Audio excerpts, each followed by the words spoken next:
Welcome back to the Film Alchemist podcast, the show where we take the movies we love, break them apart to find out what gives them their magic. I'm your host, Josh Griffey, joined as always by my friend, co-host, and bagel of destruction, Alex Dandino. All right, before today's amazing, exciting, multiplicitous episode about this year's, our favorite Oscar contender this year, A Little Business. People, if you would like to support the show, if you enjoy what we do, you like what we're working on over here, and you want to support the show and help us grow the show, please go to our Patreon. That's right, patreon.com/filmalchemistpod. Not only is it the best way to help us grow the show, you also actually make your voice heard in the content that we are creating. Every month, you'll get a vote on the movies that you would like us to cover in our ever-growing Patreon-exclusive library. If we do an event, like perhaps in April, wink, wink, wink, you'll have access to the full event. You can get commentaries, feature-length commentaries. We've been doing those. Are fun. We have a mini-series, Tales from the Grift. It's everything Tales from the Crypt, and many more on the way. Lots of ideas always flowing. You can even get us to program a double feature just for you. So again, not only is it a great way to help us grow the show, but we appreciate it very much that any of you support us. But it is the best way to help the show. It's the best way to make the show better for you as well. So it's a win-win, hopefully. So thank you for those of you who already do. Thank you for those of you who are about to as well. The YouTube Film Alchemist, you want to see these domes, see these hot, big face, kind of big face. We're kind of big face people. So a lot of face to take in and enjoy. A lot of hair, a lot of face. That's us. The email, filmalchemistpod@gmail.com. So much hair. One of the hairiest pods in the game from the neck up. Body down, I'm pretty light.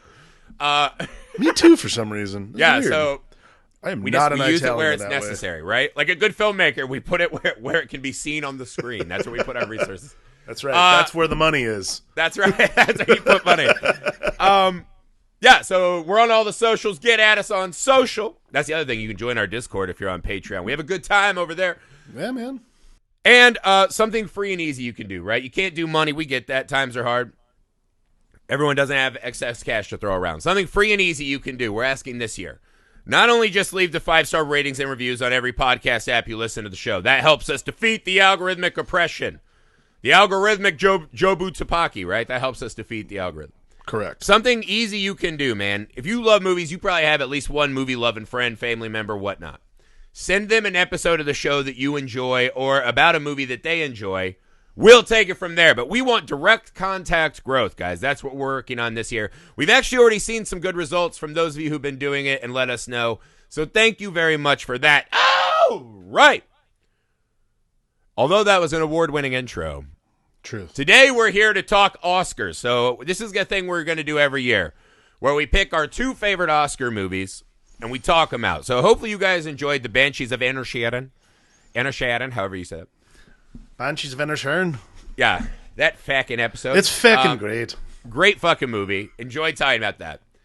This movie is, to me, the best movie I've seen in years. I would have to think back pretty far to a year where I think this movie should not have won every award ever invented. So, of course, we're talking about Everything, Everywhere, All at Once. I think in this year especially, this movie obliterates the competition, just obliterates the crowd as far as what it achieves from a craft and narrative level while still maintaining to be so strange and unique and blanketed in genre. But not only that, right? So I went and saw this movie when it was coming out. I was very excited. This movie was making a ton of money. It was one of A24's biggest per-theater movies until I think The Whale just passed it, weirdly enough. What? Yeah, I'm pretty sure The Whale just passed it on a per-theater, right? Neither here nor there. All right. I was sitting in the theater, and I took my mom and her husband, right? And they were, kind of like, what the fuck is going on? When my wife watched it, she leans over 30, 40 minutes in. Am I supposed to know what's going on? I was like, no, man, just embrace the ride. I was in the theater, and, I was struggling to watch the movie at times because I was crying. I was just crying. And those of you who heard the Jersey Girl commentary, you know that I'm a movie crier. That's why we don't do tearjerkers on commentaries anymore. I didn't know you were going to do that with Amy because, I try to be available for those. Sometimes we just can't fit them in. I'm so happy I was not available to do the Jersey Girl commentary. So happy. When you are available. It's no tearjerkers. That's the rule. Amy filled in last second. I let her. It was that or Kiki's delivery. Both would have made me cry. Yeah. So I am a prodigious movie crier, but this one I wasn't crying because of the movie itself, right? There are definitely scenes that are emotionally wrecking me. Mm-hmm. I was crying in the theater at the fact that this movie existed. Yeah. To me, this was a very spiritual throwback to the young Griffey who just knew I wanted to make movies, just knew that movies meant an awful lot to me, right? And never really had the words to explain to people why they meant so much to me. And I think as our culture is moving, I don't know if we're moving away from movies, right? But it seems like different forms of content are becoming king. This was a moment to sit and reflect on why I love movies as much as I do. And just the fact that this movie exists, period. And just the fact that it is up for awards and probably is going to win a lot, I think is an absolute fucking miracle. I think this movie is an actual cinematic miracle. Alex, opening thoughts on Everything, Everywhere, All at Once. I mean, like, it's just so rare you see something that hits you this hard. Like, for me personally, it was one of those things where I remember just the first trailer, I was like, yeah, this is going to fucking take it there. Like, there's no way it can't, because the trailers were kind of kitschy. I thought it'd be fun. I was not prepared. For me, it was like, because like this is the thing that's disarming about Daniels, the directors. So if you saw Swiss Army Man, like Swiss Army Man sort of does a similar thing in that, like, the trailer was so like kitschy and kind of goofy and kind of weird. That movie goes to places that, and it's nowhere near what Everything Everywhere All at Once is, but like it goes places you do not expect it to go emotionally. Facade-wise similar, actual what it achieves is not even close. But yeah. Right. But, and again, like, this is what I like about seeing directors like keep getting, because like Daniel started in music videos, and what's Turned awesome down about for what? Brett, dude, like fucking one of the greatest videos of my life. What I like about them is that they keep leveling up as they go do these movies. Like, I think Swiss Army Man's a really hard movie to make, and they were like, yeah, we're gonna fucking make this movie. Everything Everywhere All at Once is a very difficult movie to make.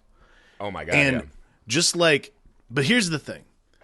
There's plenty of people who can go out and make difficult movies.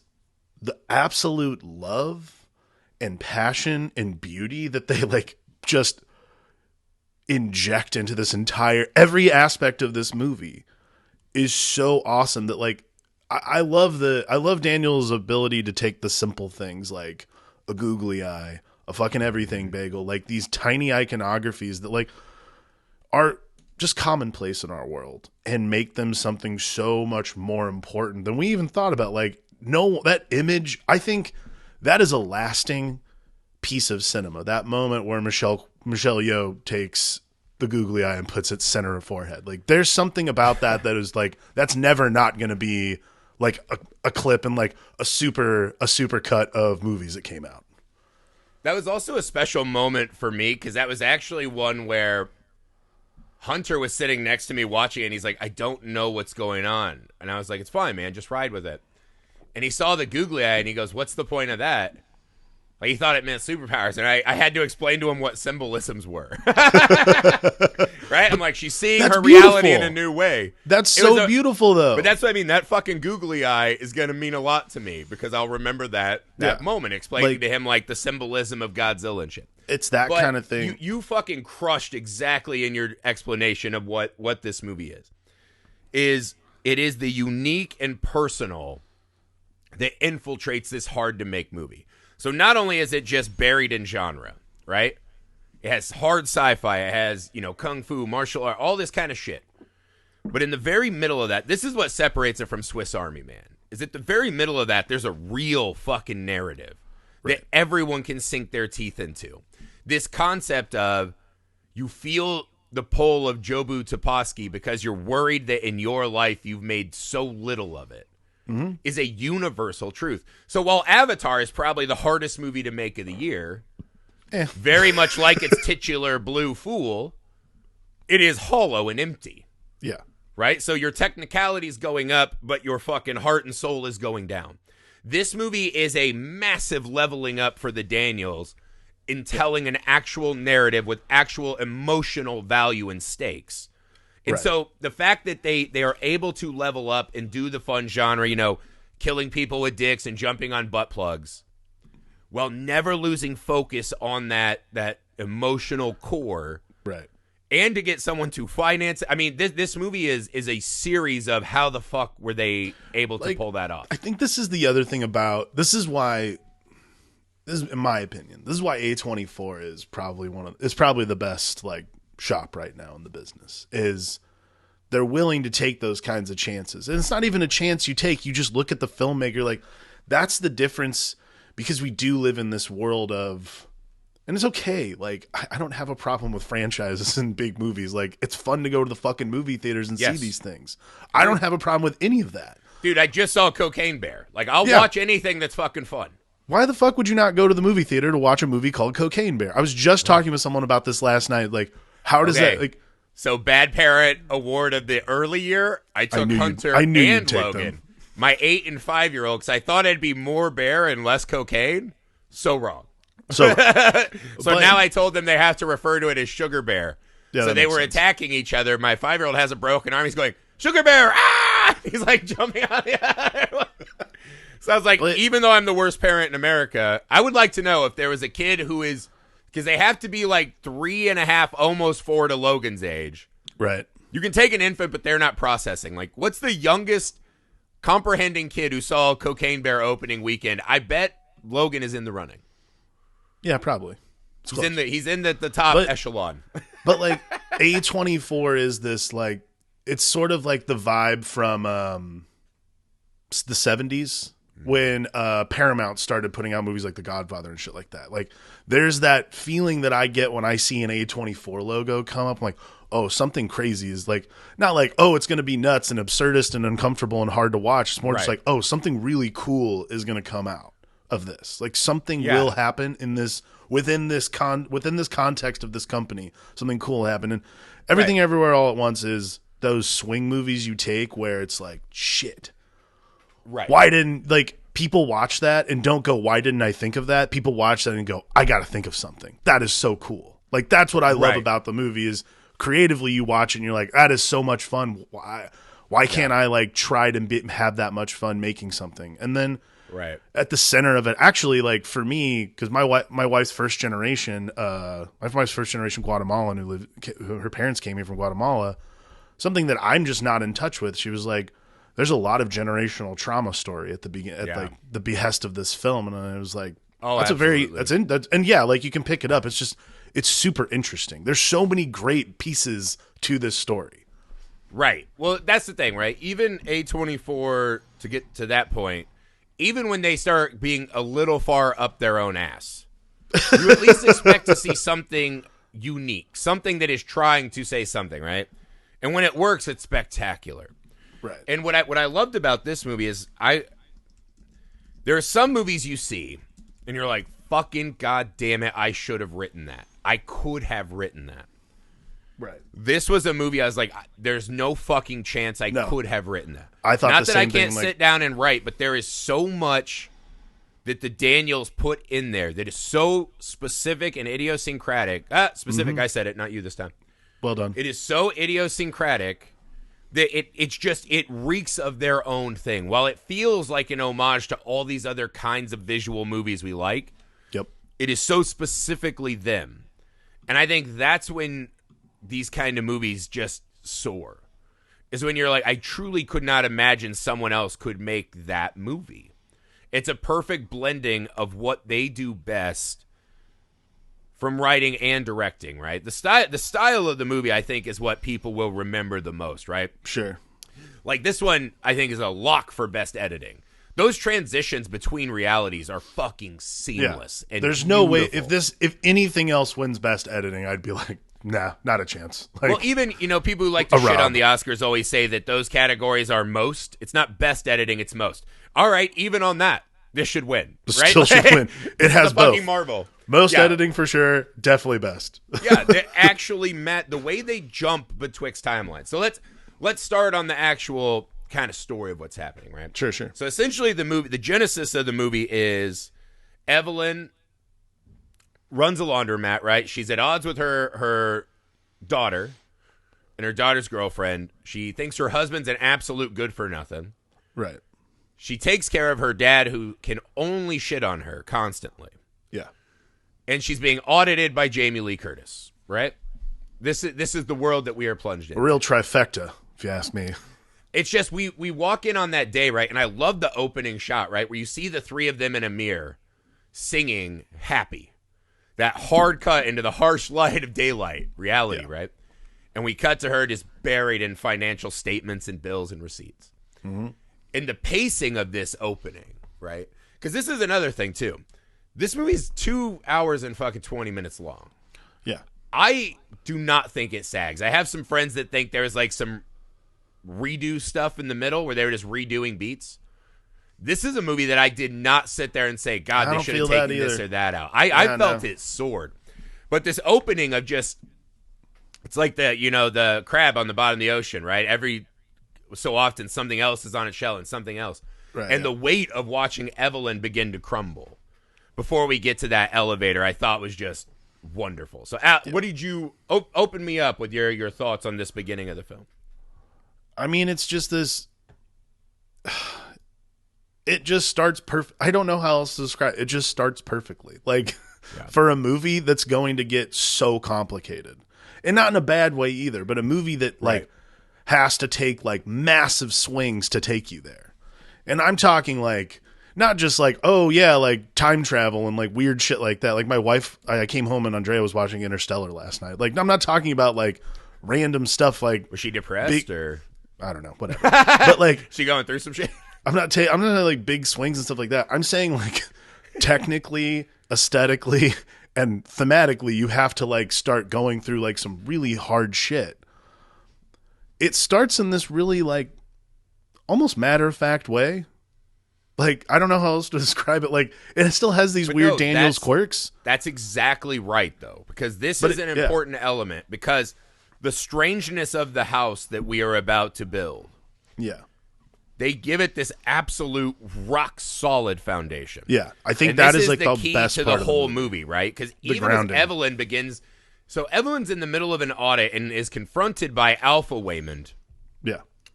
And has specific proof. She follows the instruction. We'll get to that in a minute. She starts actually jumping betwixt realities. There's no moment where Evelyn is going, this is crazy. This can't be true. She's just like, you're fucking up my audit. Like, she's so matter of fact. Right. Evelyn buys into this as if it's just another day, another task that has to get done.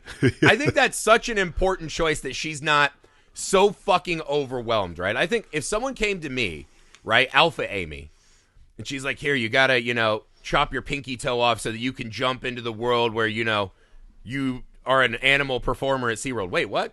Yeah. Like, what is this? I think I would be shut down. Evelyn takes this in stride because she's used to dealing with hardship. Right.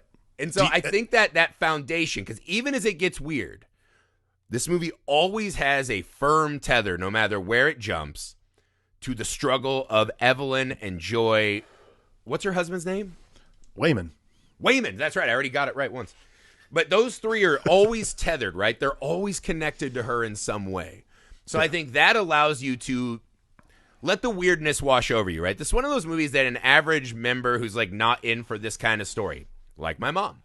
Yeah. Which is not true. My mom actually sees more movies than anyone I know. She loves film. But this is a hard one to process, right? If you're not into like science fiction and this and that. And they do a good job of explaining, but I think it's that early foundation, and this is just a fucking person who's at their wit's end, right? Right. The divorce piece, right? There's all these little fucking moments of trauma for her that I think no matter where it goes, right, to Raccacoonie, to Hot Dog Fingers, to the rock world, we're still fucking have our feet in Evelyn's reality. Right. So I think it's crucial myself. Yeah. I mean, I think that tethering any emotion to specifically like this Evelyn like, I think this is the thing is like the worst Evelyn, as they say. Yeah, like that was fucking. Alpha Wayman's like, you're the one who's done the absolute least. You've had the most dreams annihilated. That means you have potential to do cool stuff. I was like, damn, dude. There is this like, but seeing this is the thing that I really like. This is the part that like that moment. When I remember watching it the first time with Andrea, and I was just like, ooh, I feel that one. She's like, why? I'm like, there's no way that this has got to, I am got to be worst Alex. Like, Alpha Alex is going to be so disappointed. I think I would kick the shit out of tons of other Griffs. No, I know that this is, I know that I'm doing worst Alex.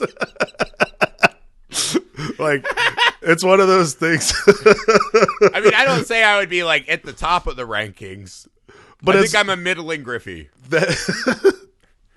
I mean, I think you're tops, personally. But there you go. See, I wish, like Waymond, I wish you could see you how I see you, Alex. It is one of those things where, like, the nihilism versus existentialism argument that goes throughout the movie, like, that was what really hit me, like, and that's what made me cry a lot, is how much I related to Evelyn. Like, not that I'm like I'm a white guy. Like, my life has been fine. But it's one of those things where you're like, I also live with a rain cloud over my head. I know I do. And it's one of those things I've always tried to work on.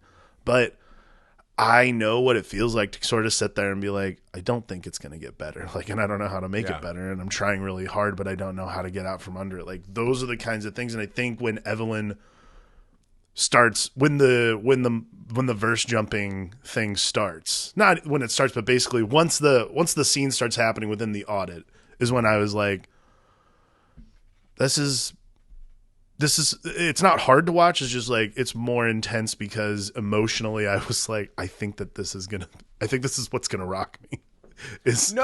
Woman trying to get out of her life. And this is kind of the secret power of the movie, right? Is although it is so notched down, right? To where it's so specific to who these people are. Yeah. It's so very easy to find this stuff in your real life. Agreed. Right? Yeah. And it's not just, you don't write characters blankly so everyone can fill in the void, right? That was like a Stan Lee thing about Spider-Man, right? Spider-Man works because everyone could be in the costume. Right. I think strangely this works the exact same way. Everyone can be Evelyn.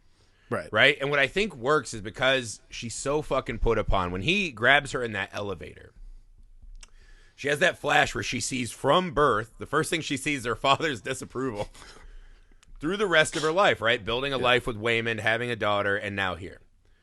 The moment that I think really sat on me this time is, why does Evelyn switch her shoes? Why does she follow this is a huge, crucial moment in her reality that we've seen so far. If this audit goes tits up, they're going to lose everything. Right. Right? Beyond the fact that there could be like financial crimes, like fraud, this and that, whatever. That one little moment in the elevator, right, where Waymond shows her that there's something else, right? Some change, something that could have been different. She starts, during the meeting, switching her shoes, doing this and that. And we see the reality fracture, right? And then all of a sudden she's in the two different worlds. Right. The moment, though, that I think is the most fascinating is her fighting with Jamie Lee Curtis, looking down at the handwritten instructions. Why do you think she chooses to switch her shoes? Doesn't it seem like the Evelyn that we've seen so far would just be like, this is nonsense, you're distracting me? She pauses and lets herself have a moment of fantasy. Why? I think it's sort of like, to me, it's always been part of that, the way you basically you do something that is outside the norm for yourself, like the verse to access your like other self, essentially. Right.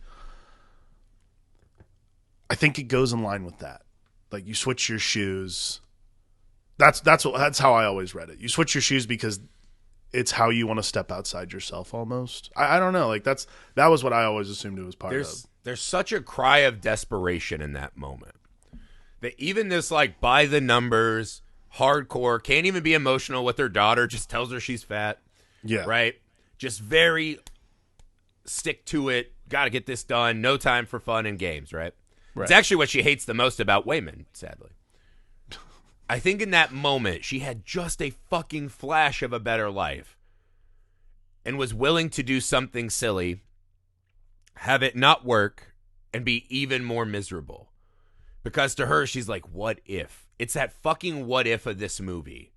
They just, I think, because that's what I was also telling Hunter, because he's watching it.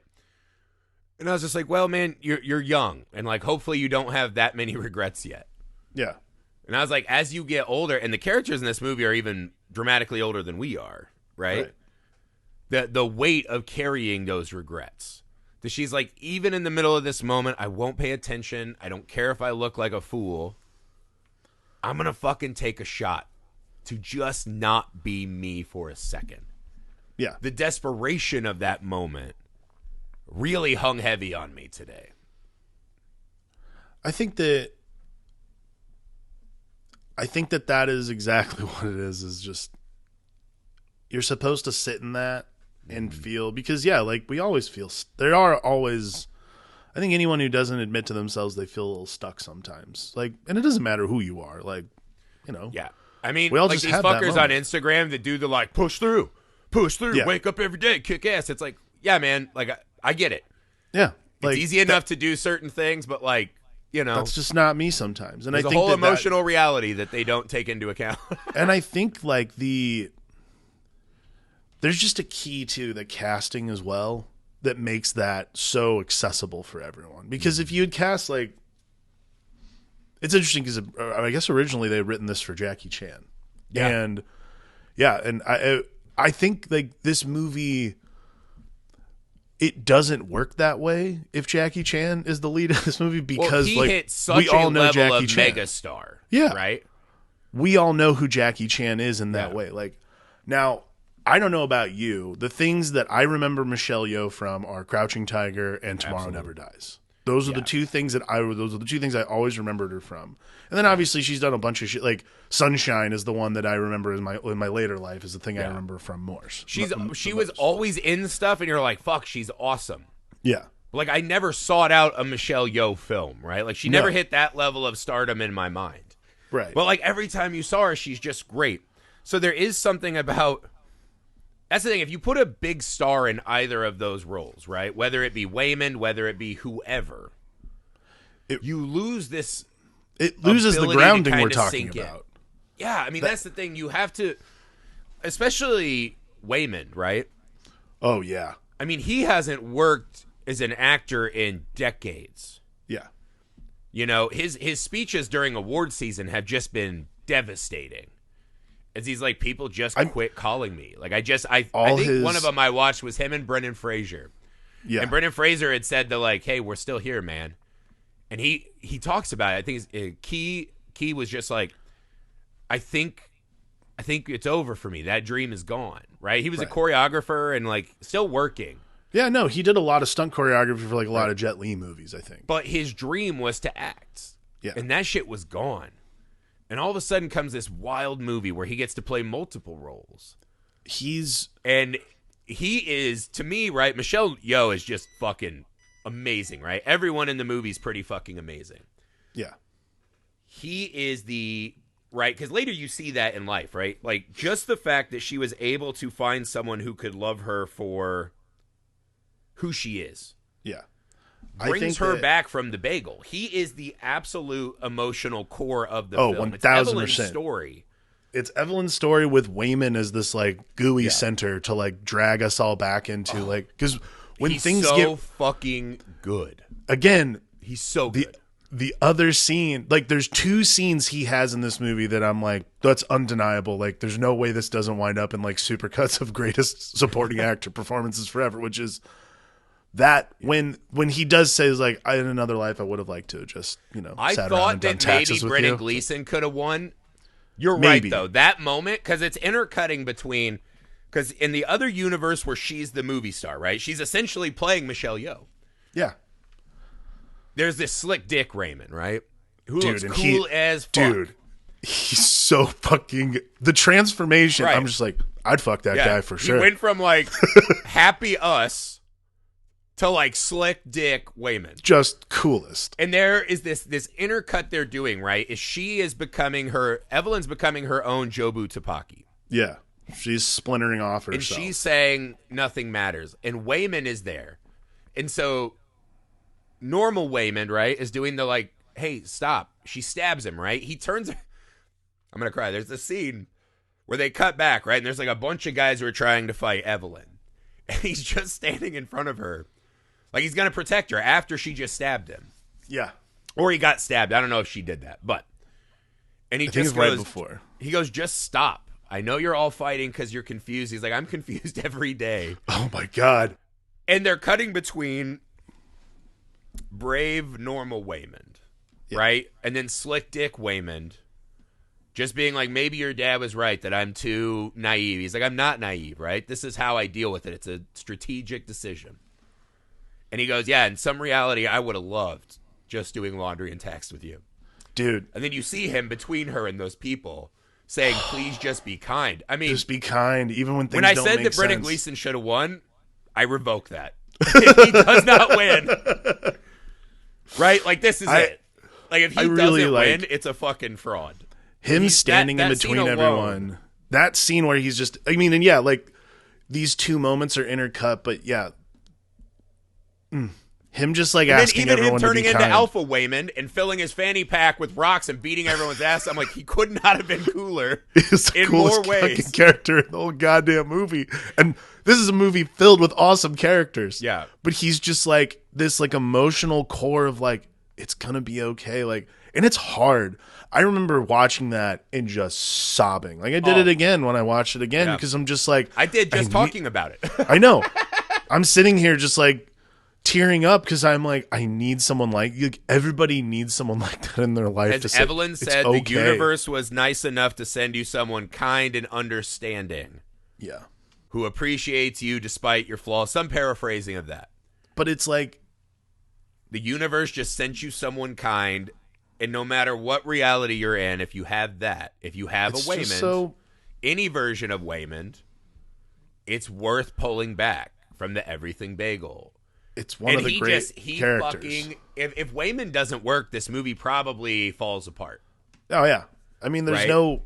He's kind of the linchpin character. Like everyone has to be good in every role, and I get Evelyn's the main character, but you don't. Again, this is what Swiss Army Man was a short film that they pulled into a long film and just kept doing the same joke. It never manifested into anything kind of more than what it was until like the very last. It gets to the end and like you're like whatever, but. Yeah, I was already so checked out that even the reveal at the end, I was like, all right, that should have been a 30-minute movie maximum. Waymond in this movie, you cannot remain unengaged when watching his arc in this film. Or Joy's arc even. Or Evelyn, right? Because Evelyn grappling with, right, as we see all these different Waymonds, right?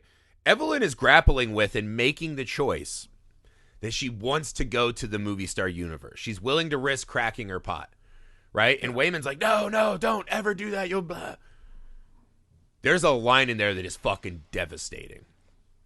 When she goes, I was so happy there without you. I wish Waymond could have seen how much better it would have been without him. It's unbearable, right? It just is an absolute heart rip. And then to see that not that long, but not that long later, where Waymond is standing in front of this woman he wants to divorce. Yeah. It's beautiful. You cannot remain emotionally unengaged even when people are jumping on butt plugs. That is I don't think no one has been able to achieve that ever. I think that's one of the best movies. It's so deceptively, they make it seem effortless to achieve this thing. I'm telling you, like I just watched Babylon, right? Mm-hmm.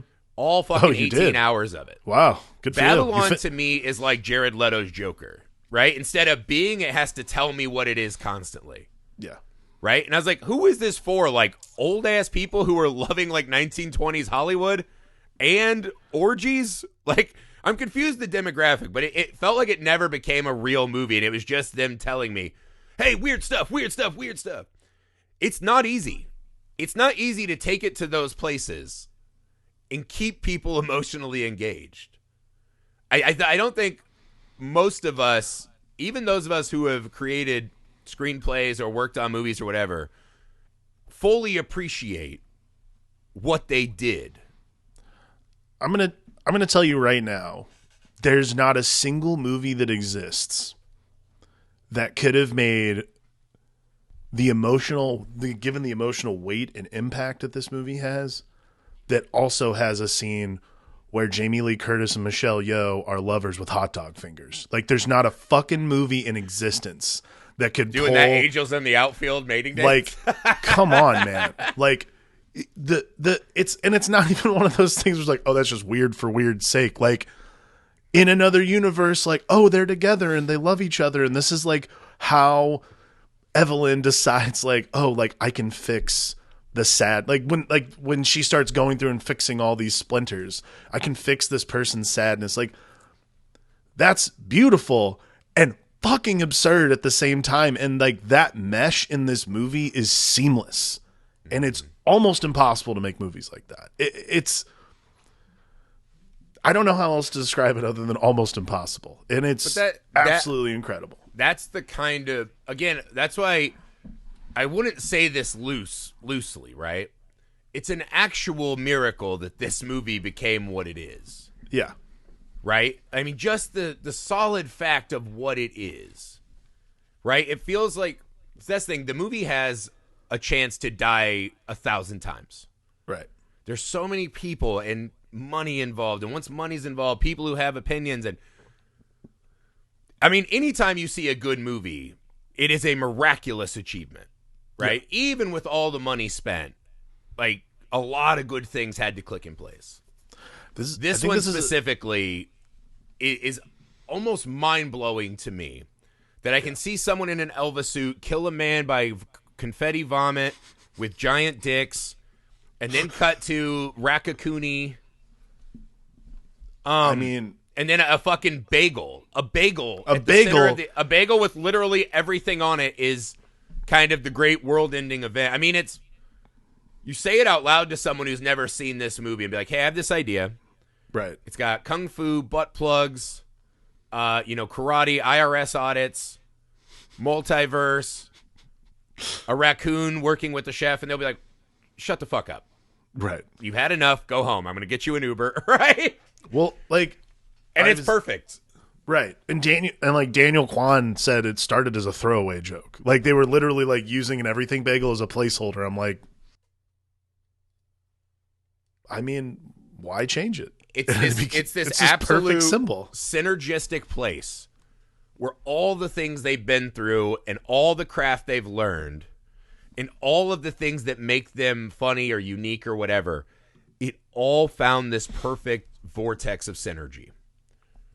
Yeah. Where no matter what they were doing in this movie, I mean, this was an all cylinders movie. To me, you were like, every single fucking thing worked. The biggest complaint I've heard was from our friend Sam, who always finds the most interesting critiques on movies. Here it comes. And his big critique is he was like, the hot dog world was pretty dumb. And I was like, well, I think it was supposed to be. Yeah, and he said, in a world where people evolved to have hot dog fingers, the world should have evolved with them. The piano should have hot dog finger adaptations. I was like, fine. Good for you for barreling past what we're doing and focusing on stuff like that. Slam, come on, Sam man. always gives me good ones, though. Yeah, no, that's quality. That's I love quality watching Slam. a movie with Slam. He's the only guy where it's like, I have no fucking clue what he's going to say when that movie's over. That's a quality. No idea. We've been to enough theaters with him, and we've seen him watch enough movies where I think what it is for me is the way Sam explains his point of view. He's like, duh, you didn't think of that, idiot. He's not wrong. He's not wrong at all. He's not wrong. But what a weird thing to take away from the film. It is my favorite thing when he gives his explanations. Again, it's always just like, you didn't think about that, idiot. Like, there is this just like twinge of like, come on, you're better than that. Again, he's not wrong. Maybe he's not working. wrong. Maybe he's Alpha Sam and he's working on a higher level than Is that possible? Do we live in the universe with Alpha Sam? That's awesome. Is he the greatest Sam? I think Alpha Slam might be this is the Alpha Slam. I'm a middling Griff, and you are the bottom Dandino. I'm worse Dandino, yeah, for sure. This is a weird universe. You procreated and found a wife. You can't be the worst Dandino. I mean, I think I'm like... There's got to be a Dandino that never got out of, like, the Screamo phase and just, like, lives on a piss-soaked couch somewhere, and he's like, "Me, I'm still sick. Me." Yeah, that probably happened. There has to be. It's impossible to believe you're the worst version of yourself. You know what's interesting? Because, like, you do start... Because they talk, like... You have a job, you have a career, you can't be the worst Dandino. The reason the verse jumping starts happening, like, the way they describe it is basically, like, every single decision that's made creates a separate... Infinite amount of universe. Yeah. So it's interesting because we finished the movie and I thought about that. And, like, I really started thinking about, like, there are, like, these... Like, I was thinking about these other decisions that I had been faced with in life, like, early on. Like, because I'm only 36. Like, my life's not over or anything. But I'm only 36, and I've made, like, probably, like, 3 strategic decisions in my life that are like that. Because it's funny you say, like, Screamo, Alex, because I'm just like, I could have not gone to college. And, like, I could have maybe stayed in Aurora and, like, because I was still in a band. I'm like, I guess there is that reality that would have happened, that I would have tried that. But I think that's definitely worst Alex. Right, but you have a pretty clear idea in your head. Everyone does, right? Anyone who's quasi-introspective. You probably got the top 5 at least, maybe 10, of like, man, I would change that. That one thing. And what we all do, which is horseshit, is we think if I could go back and fix that one thing. Right, like we just did the premiere for our new short film. Right. And me and my buddy, the director, were talking afterwards, and it's like, man, if I could go back to, like, first day of college, it wasn't that I would study more. Right. It's that I would have fucking pressed it. Yeah. I would have said, who gives a fuck about all these other classes? We've got access to all this gear, which we never had. Yep. Let's fucking make a movie all the time. I would have been shooting all the time. The thing is, to go back and change... About Time did this really well, right? When he went back to save his sister and he came home to a new kid. Right. You can't change something in your past and come back to just be exactly now, but, like, better. Yeah, like, I can't come back and, like, oh, now I'm just me with, like, respect and millions of dollars. Right. That's not right.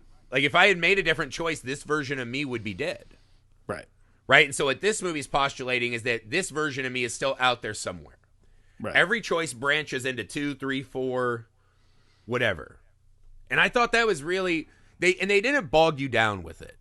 No. We don't need to do a great explanation of why are there pinata versions of them and there are still humans hitting the pinatas. We don't need to know about that.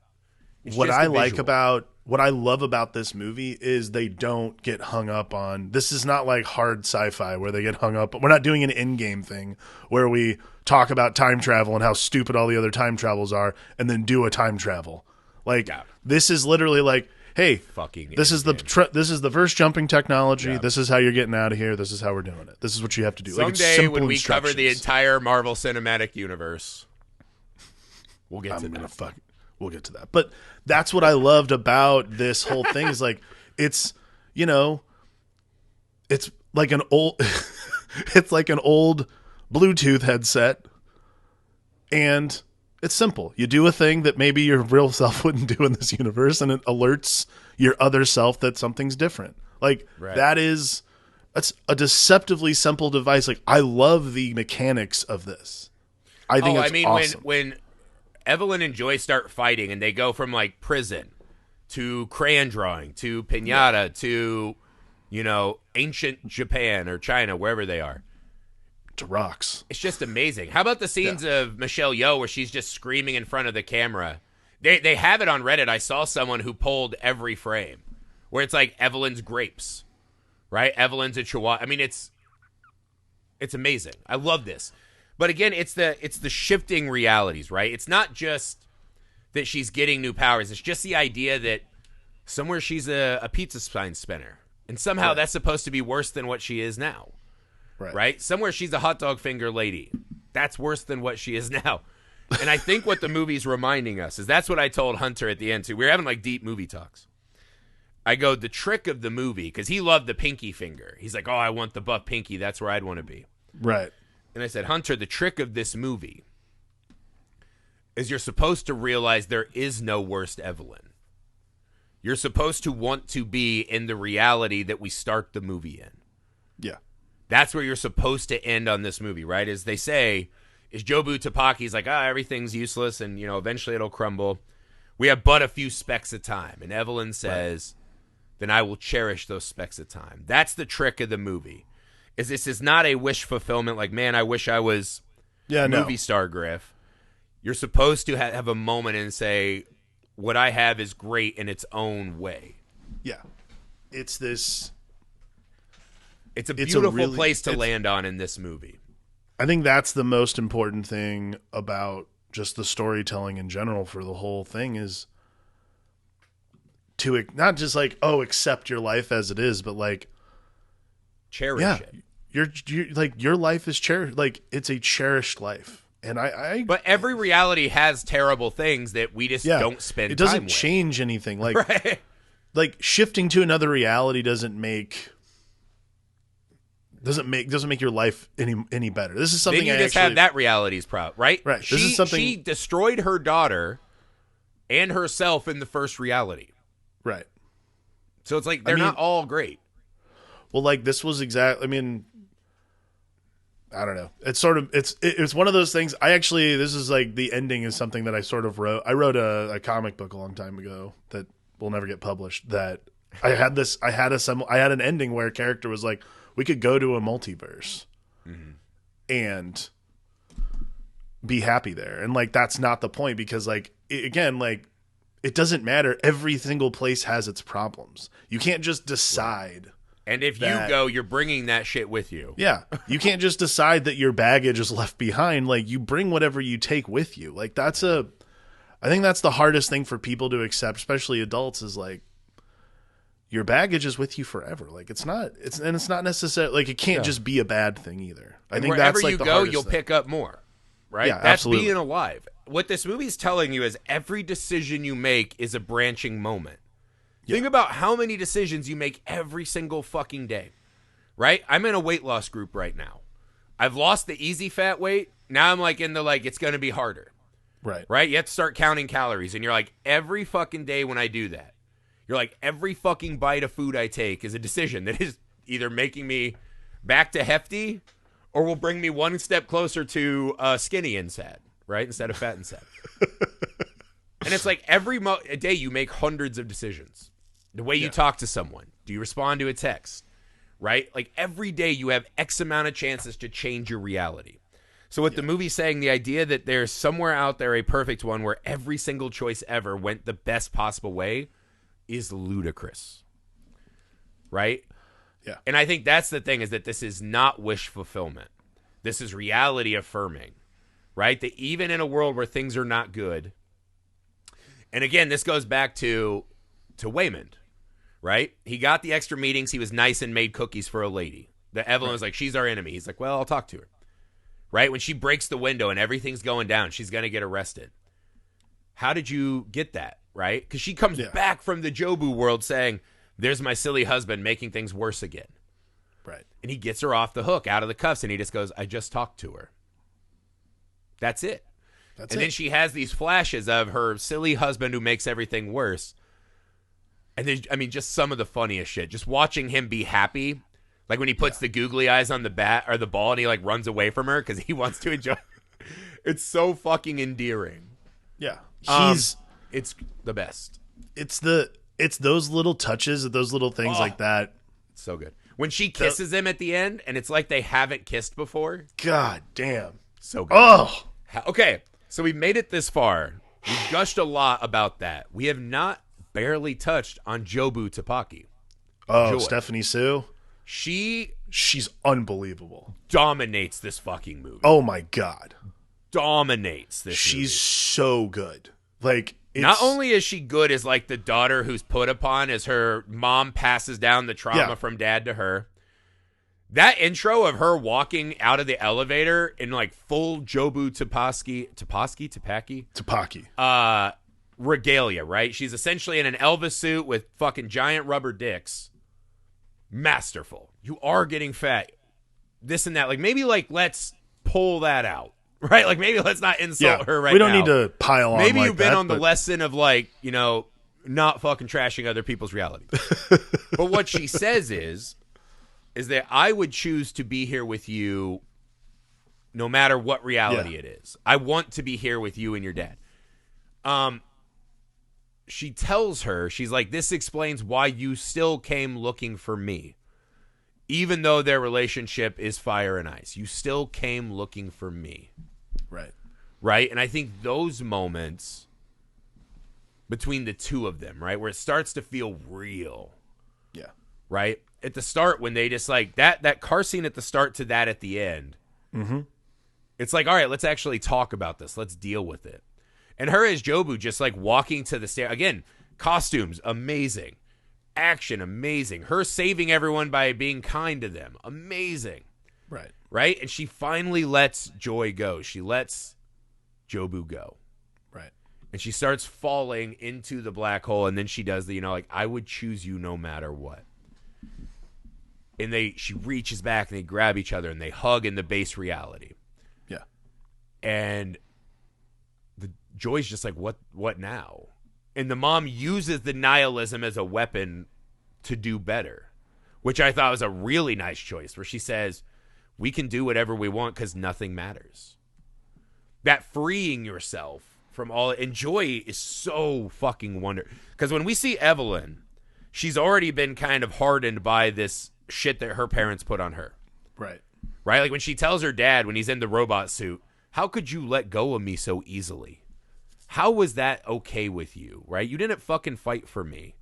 You didn't care about me. You still don't. You still just judge me. And she's like, it's fine that you're not proud of me. I finally am. So she is unhinging her baggage. Right. What is cool about the Joy character is we are watching the start of this calcification. We are watching her hit that pivotal moment where it's like, I'm going to go out an adult, and if you can't fucking get on board with this, you're out. We're watching it happen in real time and hope that at the end, it's not going to be as bad. Like just hoping against hope. I mean, I think to me, that's always, besides it being grounded in this reality, the message of the movie has always been, it's not about like what's happened. How can you change? How can you change going forward? It's a beautiful sentiment for parents and for anybody who needs it. I think that's like the right. Well, even James Hong getting that moment where he's like, girlfriend? Yeah. And then he gets pushed around in the chair. You're like, she was so worried about what Gong Gong would think. If you're just honest with him. Yeah. Just say, fucking enough. Do you want to be part of my reality or not? He likes this girl. Yeah. Right? Fine. His old world like mindsets or whatever, right? Like even when Evelyn's like, Jobu's why Joy's gay. Right? It's like, take that shit out, man. Take that out. Just like, be a part of these matter realities. why. Like, like live in this moment. Don't try to like, this is something I always like, something I always talk about is like borrowing trouble. Like I have a lot of trouble with that in my own life, which is like, I catastrophize. I wait for, I'm like, well, my stomach hurts. I must be dying. You're like those are the things. For sure. Hypochondriac, like those things. Since I've had a kid, it's very hard for me to start letting go of those things and not doing that. Because like, if you do that, you're never present. And I think that's the thing that I loved the most about Everything Everywhere All at Once is what it teaches you from a story perspective is just be present and like the moment that's here is the most important. Not 5 or 10 years from now. Like you can't predict what that moment is. There's no world where you are a legendary Super Saiyan or whatnot, right? Yeah. This is what you get. Cherish it now, right? Be the rock that moves, right? Keep fucking going, man. And again, I'm sure there are some people that this movie's just not going to hit for them. Yeah. Or there are things that aren't going to work. To me, it was like a reawakening. Where like you start watching a lot of movies, and especially doing this pod, we do a lot of episodes. We watch a lot of stuff where it starts feeling like you have to. Or you're taking notes, you're writing bits or notes, like how can I say something clever? You start getting pulled away from the actual reason why we are all cinephiles. Yeah. That transportative, magical thing. You start getting pulled away from that. You start getting cynical, or you're like, I'm a screenwriter, I can write that better. This, whatever the fuck is happening in your life. When those movies come along that just fucking snap you out of it. And you're like, if I had to tell a god or aliens, right? Like Cthulhu. Why did you give so much time? If I'm defending my life like Albert Brooks, right? Why did you watch all those fucking movies? I would say because every now and again, I would see an Everything Everywhere All at Once. That's worth everything to me, man. Agreed. That's it for Everything Everywhere All at Once. Wonderful cast, wonderful directing, amazing writing, stunning effects and editing. I hope it wins everything. This movie is essentially perfect in every single fucking I don't give a shit about the Oscars normally, but I really want this one to win like everything. I actually really care about this movie won the if the Film Alchemist gave awards, this would be crushing all of them. Oh yeah, 100%. An absolute stunner. I hope you guys enjoyed it as much as we did. It is on Showtime, I think, if you haven't seen it. Paramount Plus. No, I'm pretty sure it's Showtime. Paramount Plus is Babylon. I think it's on Paramount Plus as well. Okay, well, wherever you can find it, I hope you do. Yeah, watch it. Use your Just Find app to figure out where it's streaming. Enjoy it. I hope you guys enjoy the Oscars. This is our first post, the Slap Oscars. I know everyone hates the Oscars. Viewership's dipping. Again, this is also like everything to me. I just like to have that night where people are talking about the love of movies, man. That's why I like the Oscars. Even if you don't like Alex, still you can enjoy the movies, man. Thank you for doing this, Alex. I love every single thing about what we do here. So, personally, because we're not the Academy. I'm not the Academy, and I know I'm not the Academy, and I know what I like. And again, like the Academy should just appoint me the Isaac of the corn, and let me do nominations and all that. This is sort of why, like, I think a lot of the time this is why a lot of the time I don't like the Oscars, and this is part of like growing up. Is something we talked about like a long time ago on the pod. Is like everyone in film school goes through that period where you're like, Spielberg sucks. Spielberg's a hack, like those kinds of things, which is ridiculous. Unbearable. And everyone has to have, like, whether it lasts like 2 weeks, a year, whatever your business is, like, you have to go through it because you're a douche, and that's how you Every undouche young yourself. Person is pretty douchey in some ways. Yeah, so that's how you like start to undouche yourself. I think for me, I'm coming around to the fact that it's not me that's I'm not going to change the Oscars, so like. Yeah. Might as well just get on with it. So, like, you know, again, I don't have to necessarily participate, but this year I wanted to participate. But if you see Brendan Fraser win an Oscar. This year I wanted to participate because great movies got nominated this year. So, yeah. Movies that I really like. I felt like the top, like the Best Picture had some nominees in it that didn't really do it for me. Agreed. But down the ballot, there are amazing races. Pretty quality films. Like that Best Supporting Actress, I mean, you could throw a dart. Yeah, and that is a category that is hard. Yeah, as long as you miss Jamie Lee Curtis, it would be right. Like any of those women are just crushing it. And this is a really tough year. But yeah, just great movies. It's a night of celebration. Who knows who's going to get fucking smacked this year? It's going to merge with the Slap Professional Fighting League. Kate Blanchett will certainly run on stage and slap someone. Well, no, I was going to say the Oscars should merge with Dana White's The Slap competition on TBS. Oh, my God. Which ironically debuted, but a week after he smacked the shit out of his actual wife. Yeah.